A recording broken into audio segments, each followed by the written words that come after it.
কোনো খাবারই ভালো লাগে না যদি না থাকে নুন। আমি রেঁধে স্বাদ বানাবো, তেল ছাড়া ইলিশ বেগুন। সবাই বলে নাকি তেল দিয়ে বাড়লে ইলিশ স্বাদ হয়, আমি তেল ছাড়া ইলিশ বেগুন রান্ধে স্বাদ বানাবো, তেল দেওয়ার থেকেও বেশি ভালো লাগবে। তোমরাও বাড়িতে বানিয়ে অবশ্যই খাবা। ফুলিয়া ঠাকুর মাছ ধরলি রোজ নতুন রান্না দেখাবে নবী বাঙালি।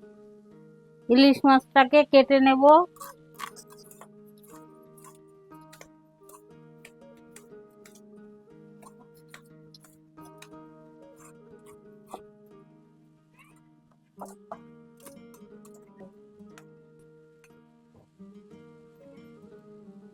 ধুয়ে নিচ্ছি মাছটা।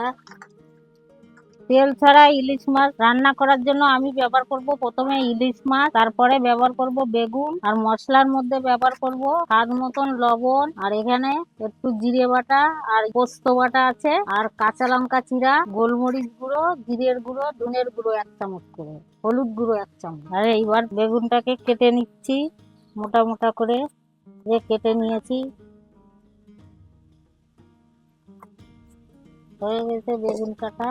এবার উনুন ধরিয়ে দেবো, এই জল দিয়ে দিচ্ছি কড়াইতে, মাছের লবণ হলুদ মাখিয়ে নেবো। তত সময় জলটা ফুটবে, জল ফুটছে, বেগুন গুলো দিয়ে দিচ্ছি, কাঁচা লঙ্কাটা দিয়ে দিচ্ছি, আর এই যে জিরের গুঁড়ো, ধনের গুঁড়ো, গোলমরিচ গুঁড়ো মাছে দিয়ে দিচ্ছি, পোস্ত বাটা আর আদা বাটা দিয়ে দিচ্ছি, দিয়ে মাছটাকে মেখে নেবো। স্বাদ মতন লবণ দেবো, হলুদ দিয়ে দিচ্ছি, দিয়ে এবার মেখে নিচ্ছি মাছটা ভালো করে মশলা দিয়ে। মাছে কোনো ফোড়ন দিচ্ছি না, হয়ে গেছে আমার মাখা। এবার জলটা টকবক করে ফুটলেই দিয়ে দেবো মাছটা, সামান্য একটু হলুদ দিয়ে দিচ্ছি, মাছগুলো দিয়ে দিচ্ছি। জল ফুটে গেছে, বেগুনও সিদ্ধ হয়ে গেছে।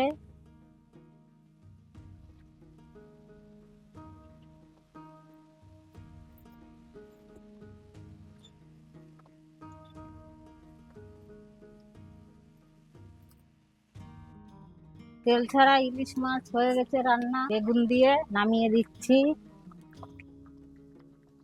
পাতলা ঝোল যে হয়ে গেছে।